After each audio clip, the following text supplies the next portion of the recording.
matter of urgent national importance. The Filipino are suffering and the Marcos administration has failed them. The latest Social Weather Station survey, or the SWS survey, reveals that 63% of the Filipino families now consider themselves poor, the highest rate in over 2 decades.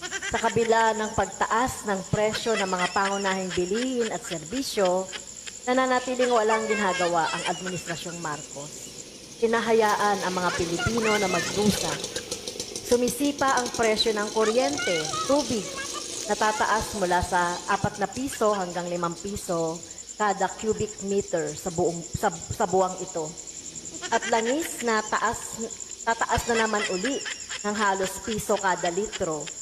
Tataas ang pamasahe sa LRT na aabot ng 12.50 or 12 pesos and 50 centavos sa maximum, at may pagtaas na naman ang premium ng SSS.